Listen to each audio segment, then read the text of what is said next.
Nosso trabalho hoje, olha, nós estamos respeitando aí um atraso, né, padrão ali, né?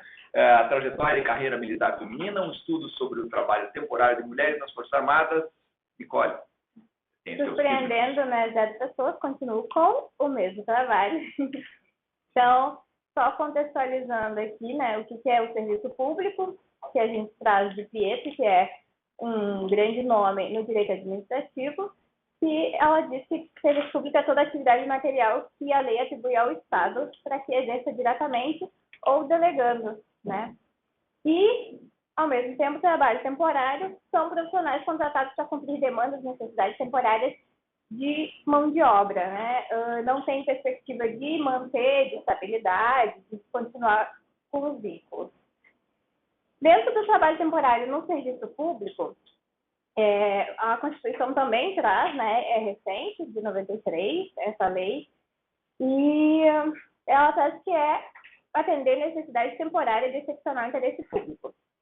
Só que o Brasil, aí aqui com o SEC, outra Mari, que é uma professora da UFRGS, que estuda bastante isso, o Brasil tem passado por reformas administrativas durante muitos anos, né? A cada governo vem enxugando, né? Vem ocorrendo essa influência do downsizing para reduzir custos e diminuir a estrutura organizacional e pessoal. Ou seja, eu não crio eu vou aumentando o número de temporários, diminuindo o pessoal que está na estabilidade e diminuindo assim o meu custo a longo prazo. Dentro das Forças Armadas, a gente também tem o trabalho temporário. E o que acontece? As mulheres, elas e os eclesiásticos são isentos do serviço militar em tempo de paz, né? De acordo com a Constituição também. E em 2019, a lei foi alterada, de 64, para explicar exatamente o que é um militar temporário. Ele já existe há muitos anos, né? Desde, não vou lembrar agora, mas existe há muitos anos. E o militar temporário, ele fica no máximo até 8 anos, são contratos anuais, e eles não adquirem estabilidade de maneira nenhuma. Fechou os 8 anos, muito obrigada pelo seu trabalho, até a próxima, né? Aqui é a linha Aí, por que o foco em mulheres? As Forças Armadas, elas são organizações, né, seculares. O Exército, por exemplo, é secular. Mas o ingresso das mulheres no temporário foi em 93. Mas na carreira, só em 1980, a gente tem a primeira turma de mulheres. Essas são de carreira, 80 na Marinha, 82 Força Aérea e só em 92 no Exército. O que é curioso porque, além de ser o mais antigo, foi o que mais demorou para ter o ingresso das mulheres. E aqui no alto comando, isso também, porque eu foco em mulheres. Primeiro porque é quase uma autoetnografia, né? Porque eu estava lá como temporária. E a gente não enxerga, nem em altos comandos, a presença de muitas mulheres. Inclusive, no Exército não existe nenhuma mulher dentro de generalato. Só existe 2 contramirantes, que são da Marinha, e uma brigadeiro médica da Força Aérea. O Exército, se tiver a primeira mulher, que saiu dentro da academia, é daqui... Não deu tempo ainda, né? Do Exército, é porque essa primeira turma de mulheres é do QCO, o quadro complementar de oficiais. E elas não chegam ao generalato. Só chega ao generalato quem é da AMAN, né, que é da Academia Militar das Agulhas Negras. E a primeira turma de mulheres foi em 2016 que entrou. Vai demorar bastante tempo ainda. Então, não enxergar essas mulheres em altos comandos também é um dos requisitos para ter mais amor pela pesquisa. O quantitativo das temporárias ali, de acordo, esses dados são do Fala Brasil, que eu solicitei em junho de 24. Aí tem Marinha, Exército e Força Aérea, separados ali por oficiais, sargentos. Cabos tem os 3, mas marinheiras são específicas da Marinha. Nós não temos soldados até o presente momento, né? A partir do ano que vem, com uma nova portaria que está liberando para que meninas que completem 18 anos possam se alistar como soldado recruta, assim como os meninos, né, constitucionalmente. A gente tem uma pergunta de pesquisa que ela vai meio que alinhar com o objetivo geral, que é como é a trajetória dessa carreira feminina nas Forças Armadas, sobretudo no contexto do trabalho temporário. E o objetivo é compreender essas vivências dessas mulheres que atuam nas Forças Armadas. Tem um livro que é Raymond Kerr, ele é um oficial superior das Forças Armadas inglesas, se eu não me engano, e ele estudou e ganhou prêmios com esse trabalho, é como se fosse um mestrado dele, e ele é a mulher militar. E esse livro ele traz, ele é dividido em 3 partes, ele traz muito, a primeira na antiguidade, ele fala sobre, na época das Amazonas, sobre rainhas e princesas que estavam à frente no campo de batalha, né, que eles estavam à frente, comandando de fato. E hoje a gente tem, né, dividido em 3 partes, essa primeira, essa coisa mais tradicional, a segunda, o que vem acontecendo, e a terceira, o que tem mais atual no Ocidente, principalmente. Ele fala muito mais do Ocidente do que o oriental, do lado oriental. Aí aqui, porém, assim que as batalhas cessaram, as mulheres foram rejeitadas e expulsas, ou ainda limitadas em funções subalternas, que é quando a gente realmente não enxerga elas em funções de alto comando. A gente tem o Conselho de Segurança das Nações Unidas, que tem uma resolução 1325. É uma resolução mundial para que todos os países, né, participantes façam essa aderência de reafirmar o papel das mulheres nos conflitos, incluindo elas em todas as partes, trazendo esse lado mais humano, vamos dizer assim. O Brasil adotou Mulheres, Paz e Segurança em 2017 para aumentar a participação das mulheres militares brasileiras em missões individuais ou missões de paz. Missão de paz no Haiti, que há pouco tempo, começou em 2001, se eu não me engano, o primeiro contingente, e há pouco tempo ele terminou. E está indo mais um agora, se eu não me engano, para o Líbano, mas essa informação posso estar equivocada se está indo agora ou é ano que vem, uma coisa assim. Aí realizar diagnósticos sobre os principais desafios enfrentados pelas mulheres, tanto nacional quanto missões relacionadas internacionais, e estimular mecanismos que estimulem a atenção e permanência dessas mulheres, tanto diplomatas, militares e policiais nas suas carreiras. Porque, apesar dessa discussão de gênero ficar às vezes meio simplória é só homens contra mulheres, mas existe todo um contexto. Em 2014, o Ministério da Defesa instalou uma comissão de gênero, mas foi extinta em 2019 sem nenhum avanço, nenhum resultado, nenhum indicador de desempenho, sem absolutamente nada. Foi só meio que vamos começar a fazer alguma coisa aqui e não deu futuro. Aí algumas dúvidas que surgem, né? Qual que é o instrumento mais indicado para auxiliar nesse estudo sobre a carreira temporária de mulheres? A carreira militar apresenta características tão diferentes das organizações tradicionais? Qual que é o apoio teórico que pode melhor contribuir para que o assunto seja melhor estudado? Inclusive, esse trabalho, ele está em andamento. Ele não é um trabalho ainda concluído. Tá como se fosse um anexo da dissertação, que a dissertação ela vai abranger uma coisa mais de entrevistas e etc. Para esse trabalho, eu estou trabalhando com a revisão sistemática de literatura, do PRONOC, e fizemos um desenho mais ou menos.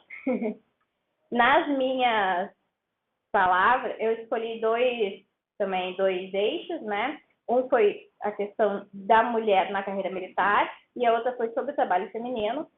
E foram 9 combinações. Das 9 combinações, foram 5.226 artigos encontrados. Sofri, paguei todos os meus pecados. E aí foi chegando pela leitura do título, as consultas das citações. Estou em 30 artigos no momento. Desses 30 artigos aí agora, eu comecei a leitura integral deles. Não terminei ainda, porque muitas coisas ao mesmo tempo, mas a ideia é essa. Aí depois da leitura integral vem a parte da análise bibliométrica, que é o foco. Mas por enquanto vamos parar nesse, que tá bom.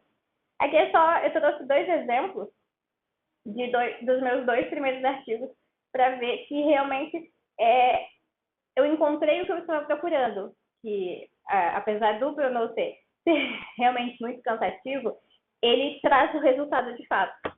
E aí aqui ele traz a inclusão de um número, esse é o resumo, né, que eu peguei, a inclusão de um número crescente de mulheres em uma variedade de papéis dentro das Forças Armadas, uma breve visão geral dos debates estabelecidos dentro da Bolsa de Estudos Feministas sobre a participação militar das mulheres e sobre as limitações e promessas da Resolução 1325, ou seja, é algo mundial de fato. E esse aqui fala sobre as veteranas. Quando você sai das Forças Armadas, você entra na reserva não remunerada. Durante 5 anos, eu posso ser chamada a qualquer momento. Espero que não, continuemos em paz, mas posso ser chamada a qualquer momento. Então, você é chamada de veterana. E aqui são dados de 20 veteranas que serviram após a Guerra do Golfo, que foram analisadas para gerar uma teoria substantiva do processo de mulheres que entraram, serviram e saíram das Forças Armadas. E realmente essa transição, como é um processo anual, é um contrato anual, e depende de fatores de teste físico, teste de tiro, enfim, tem diversas, até a aptidão à carreira militar de fato, você tem a instabilidade. É uma instabilidade estável anual, vamos dizer assim. E entrar, servir e sair, você sai. Se você não fez nada por você, você sai com a experiência militar, mas você sai e não sabe o que fazer. Não tem esse preparo, né, se você não fizer você mesmo.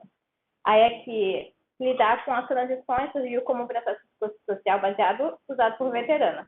Lidar com as transições é composto por 7 categorias: escolher, adaptar, estar, ser uma mulher nas Forças Armadas, deixar e a vida no meio civil, que é diferente. Você vai se moldando para estar naquele lugar, né? E quando você sai, você fica, ué, mas o que eu estou fazendo aqui agora?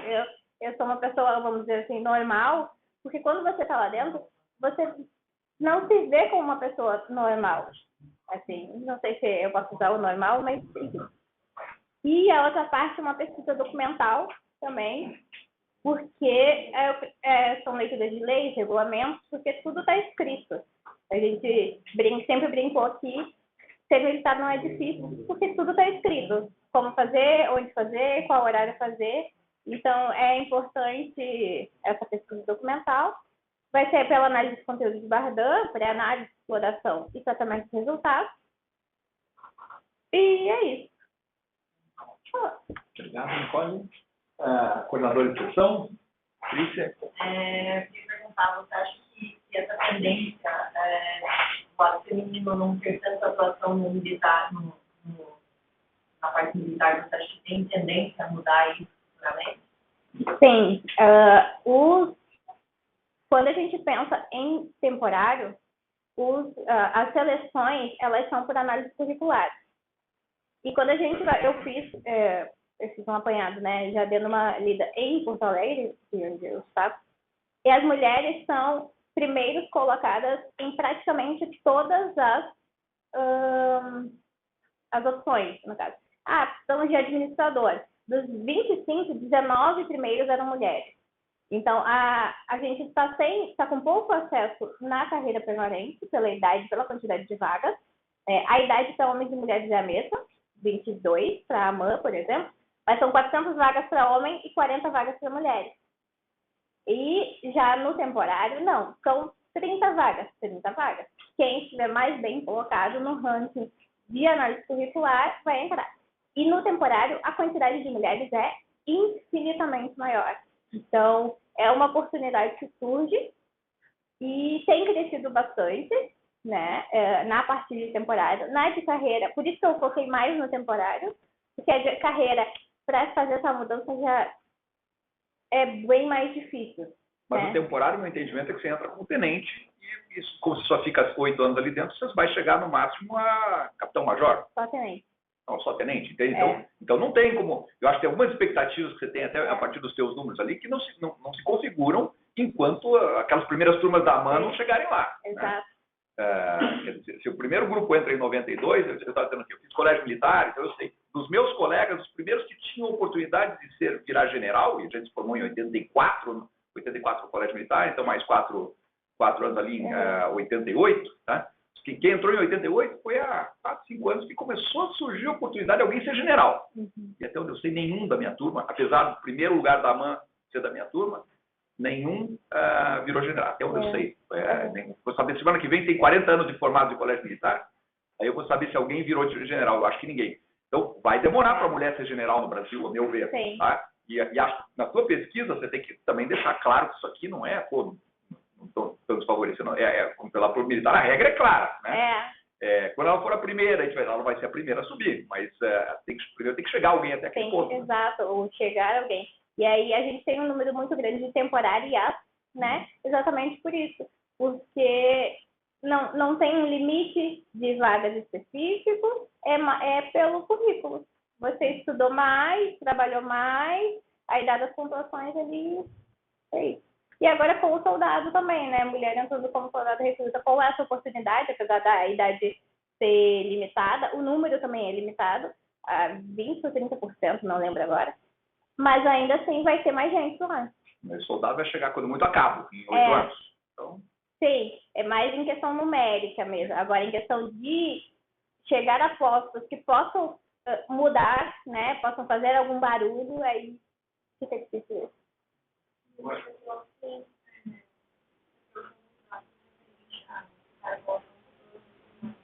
Como que é o seu acesso aos dados? Você está conseguindo parte do acesso de forma? Sim, essa plataforma tem o portal da transparência, né? Que a gente pode colocar por força, até para saber um número total, ou por cargo, função. E tem uma plataforma que é chamada Fala Brasil, que são todos esses dados são públicos, né? Você vai solicitar via Solgov e tem um prazo, ele tem até 30 dias, mas eles respondem super rápido, até porque vem de cima para baixo, né? Os dados, eles são, se eu não me engano, a CGU que fica controlando se está sendo bem respondido, se está sendo respondido com rapidez, mas é de fácil acesso, assim. Números públicos, né? Informações públicas, assim, são de fácil acesso no Fala Brasil. Na minha pesquisa, eu não sei por que eu fiz algo errado, não, mas lá naqueles 768 títulos que eu cheguei para ler, apareceu um que era letras orgulhosas, corajosas e resistentes, mulheres nas armas de combate. Tá? Aí, bacana pra caramba o artigo, mas não se alinhava ali, mas não apareceu bem. E aí eu achei interessante que esse tema ele é tão recorrente assim, no mundo todo. Você botou, tinha 5 artigos na sua é um tema que está sendo estudado em vários países, mais aqui no Brasil. Como é que é isso? Esses 5.000 eu coloquei eu não coloquei só a administração, né? Eu coloquei de maneira geral. Então, dentro da área de saúde, medicina, enfermagem, psicologia, tem muito estudo, principalmente com mulheres, né? Tanto a questão de estresse pós-traumático, quanto a assédio em lugares de conflito. Tem, assim, infinitos. Quando eu fui diminuindo, eu fiz o máximo possível para deixar mais alinhado com a parte da administração. Naquela função de ir pelo título, 205 ainda é bastante coisa. Eu, se tivesse tempo, gostaria de ler dos 205, porque os 205 todos eles foram muito bons em relação a títulos. Mas, de maneira geral, é bastante estudado, assim, né? E pensando em Forças Armadas, mulheres e em todos os contextos. Assim.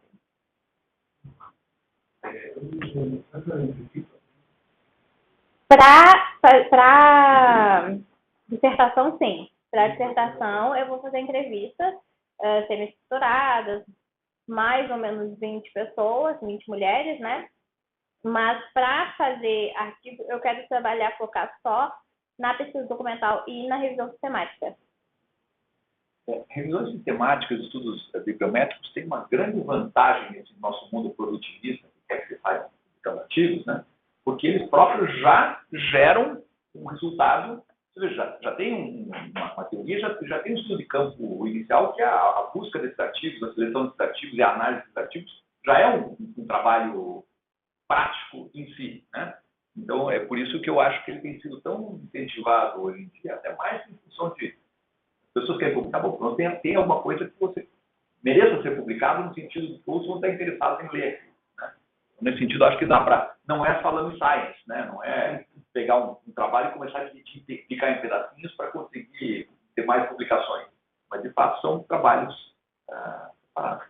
Só mais um detalhezinho que eu tinha colocado isso aqui numa das apresentações de seminários que eu não pude terminar. E eu fiquei magoada, mas assim, aqui na verdade, aqui embaixo sou eu, bem bonita.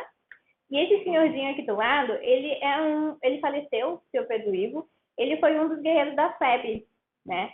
E todos os 21 de fevereiro, existe a formatura alusão à tomada de Monte Castelo. Então, eles fazem desfiles, a gente acompanha eles têm dificuldade de locomoção. Ele faleceu com 101 anos, se eu não me engano. Mas o que acontece? Nós também tivemos enfermeiras na FEB. E esses posts que eu peguei do Instagram, em nenhum momento existe uma homenagem a uma enfermeira. E ela faleceu até no Rio de Janeiro. E a única informação que existe sobre a última enfermeira brasileira que foi para a FEB aos 105 anos, que faleceu, foi no jornal. Não houve uma publicação, uma homenagem. Então, acho que também é mais um estímulo. Queremos ver mais mulheres ali também, porque elas também estavam lá. Elas também dedicaram a vida delas a isso, não só os homens, né? Sem levantar muitas bandeiras, mas é isso. Acabou. É de comunicação social. Simpatia em pessoa.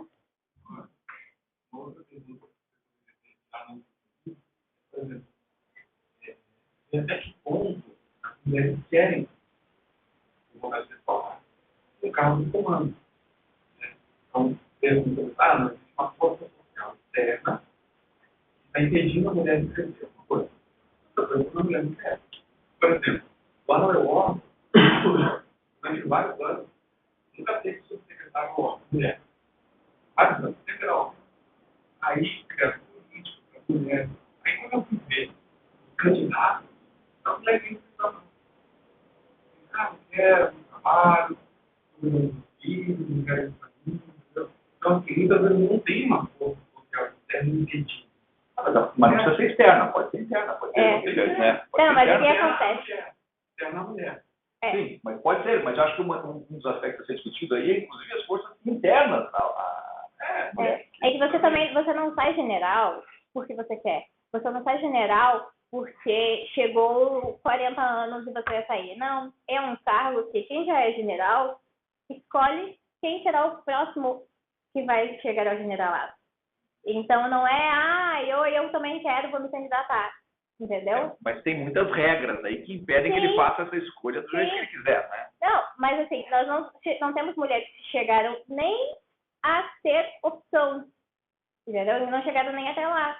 A gente tem as duas contra-almirantes, Marinha, que é... Mas nesse caso é porque não deu tempo ainda. Sim, né? não deu tempo ainda. Depois que der tempo, aí você tem, inclusive, bandeiras. Exato. Aí. Na verdade, tem uma engenheira, uma coronel engenheira, que está na 3ª Região Militar, que ela é muito cotada, porque ela é de engenharia pode. Ela é muito cotada, ela tem um ótimo currículo. Mas não se sabe como está, até porque é uma coisa muito, muito interna, né? Não tem como a gente saber. Mas, oficialmente, assim, de AMAN, só daqui muitos anos. 2016, primeira turma que entrou, né? Não foi nem a primeira turma que formou, foi a primeira turma que entrou. Então, tem muito tempo. Então, assim, eu acho que Mas é só de AMAN, né, que pode? Não tem outro caminho de chegar a geral? Engenheiro e médico. Ah, engenheiro e médico. É. Engenheiro e médico. Tem muitas que estão comandando.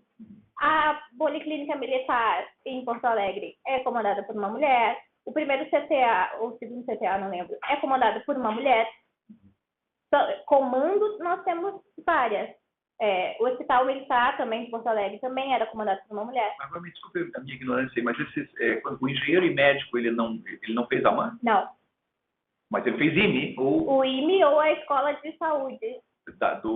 também das Forças Armadas. Entendi. Tá. E nessas aí eles entraram antes? E nessas aí eles tiveram acesso antes? Não. Então como é que ela vai chegar a general antes? É que a 92, a que entrou em 92 é quadro complementar de oficiais. O quadro complementar de oficiais não chega a general. Pois é. Não vai chegar. Não, mas é que o IME chega a general. E a Escola de Saúde chega. É que são escolas diferentes. Entendi. O quadro complementar de oficiais é administração, direito, os professores. Não todos, né? Mas ele sai. Ele é capitão. Chegou capitão. Nicole, antes de você encerrar, já que o Marcos passou um livro, tem um livro, Uma Mulher Sem Importância, a história secreta da esquerda americana mais perigosa da Guerra Mundial. Acho que talvez legal. Por mais que ela não fosse militar, mas acho que é muita coisa disso. Tem um livro que é A Guerra Não Tem Rosto de Mulher, que é ela ganhou o Nobel de Literatura de 2015. E ela traz a história da guerra contada pela visão das mulheres que estiveram lá. No Exército Vermelho, tinham mais de 1 milhão de mulheres. Que elas estavam, de fato, à frente da batalha. Também depende da guerra, né? Porque Joana d'Arc foi uma tremenda. Não, sim. Mas eu digo em questão numérica, né? Porque a gente, quando vai assistir um filme, vai ler um livro, a gente não enxerga a mulher, só enxerga o homem, o herói, enfim. A gente enxerga a frente de batalha, não enxerga... Mas, na Segunda Guerra, esses mais de 1 milhão de mulheres, a maioria estava na frente da batalha. E eram jovens de 16, 17, 18 anos, que também estavam lá. E é interessante porque quando ela vai e ela vai fazendo as entrevistas, né? Quando ela vai entrevistando, mas quer falar comigo mesmo? Não quer falar com meu marido? Meu marido estava lá. Eu, não, eu quero ver você. Mas é que eu não lembro. Ele lembra o nome do comandante, o nome, a medalha, porque nem elas se validam como